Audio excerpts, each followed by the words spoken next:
खबरदार अगर तू दरवाजे से निकली, आला हजरत इमाम अहले सुन्नत मुजद्दिदीन मिल्लत मेरे आला हजरत से किसी ने पूछा था कि हजरत जी बीबी नात पढ़ सकती है?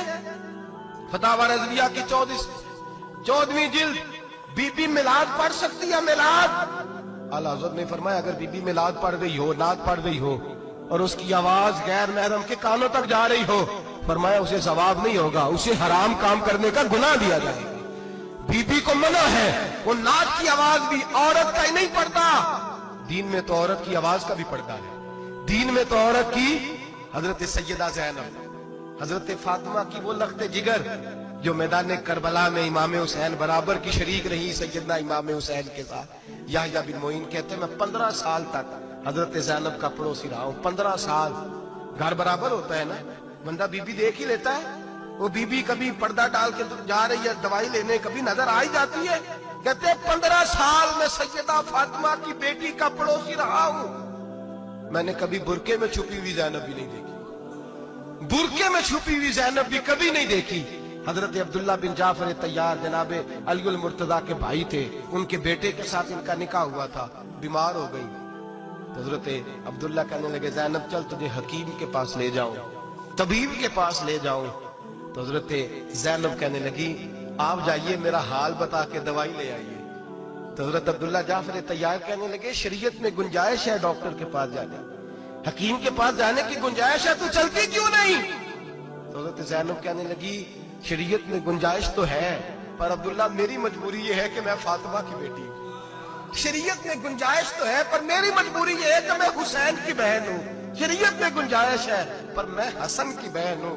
शरीयत में बड़ी गुंजाइश है पर लोग मुझे मोहम्मद अरबी की नवासी कहते हैं। गुंजाइश तो है पर मैं नहीं ना निकल सकती, इसलिए कि जितना कोई अपने आप को दीन के करीब जानता है उतना उसके पैरों में शरीयत की जंजीरें ज्यादा होती हैं। तो जनाब सैयदना अब्दुल्ला कहने लगे अगर तू पर्दा कर गई, अगर तू चली गई, तो फरमाने लगे ये तो अल्लाह की मशीयत है, तू दवाई ला दे ताकि मैं खा लूं, और अगर मैं चली गई तो मैं अपनी माँ से जाके कहूंगी कि अम्मा सारी तकलीफें मैंने छाती पे बर्दाश्त की हैं पर मैंने तेरे पर्दे पर आंच नहीं आने दी।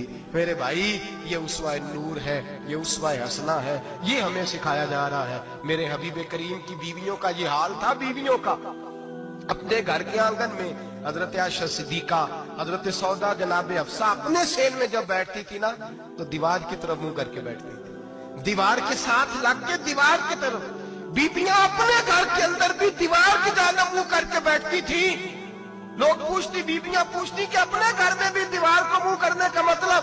कहती हो सकता है कुछ छत पे चढ़े अचानक नजर पड़े, तो हम चाहती हैं फिर भी हमारा चेहरा नजर ना आए उसे, फिर भी हमारा चेहरा नजर। हम अपने घर के अंदर भी पाबंद रहती हैं कि हमारे चेहरे नजर ना आए। खुदारा बड़े पैसे जिंदगी में लुटाए हैं, 1000 1500 बुरके पे भी खर्च करो, वो घर ले जाओ, वो अम्मा को भी दो, बहन को भी दो, बीवी को भी दो, उसको कोई ये पहन ले। इसलिए कि जब तो हजरत फातिमा के तरीके का पर्दा करेगी तो तेरे आंगन में सैयदा ज़ैनब की तरह की बेटियां पैदा होंगी, वो उस सुन्नत पे चलने वाली बेटियां तेरे आंगन में आएंगी। खुदारा मेरे भाई आज ये नियत करो, ये इरादा करो और अपने घरों को पर्दे का पाबंद बनाओ। अगर एक बेटी पर्दादार हो गई तो कई खानदान पर्दादार हो जाएंगे, अगर एक बेटी पर्दादार हो गई तो कई घराने संवरेंगे, कई जगह पे नूर फैलेगा। ऐ अर्श के मालिक, ऐ मेरे महबूब के खुदा, तुझे वास्ता है मेरे महबूब की बीवियों का और तुझे सदका हुजूर की शहजादियों का।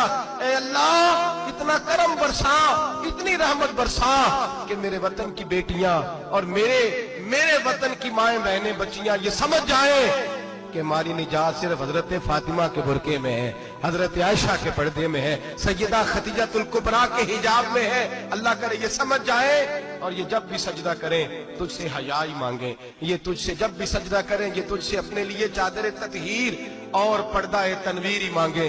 अल्लाह करे मुझ बेअमल की मुंह से निकले हुए लफ्ज किसी के दिल में तासीर बन के उतरे और फिर दुनिया के अंदर ये रिवाज आम हो कि हर कोई पर्दा करे, हर कोई बापर्दा हो जाए। ऐ अल्लाह तू तासीर नाजिल फरमा, ऐ अल्लाह तू अमल की दौलत नाजिल फरमा, ऐ अल्लाह हमारी बेटियों को इज्जत की चादर अता फरमा, हमेशा मिदहत खैरुल अनाम में गुजरे। दुआ है ये उम्र दरूद सलाम में गुजरे। आखिर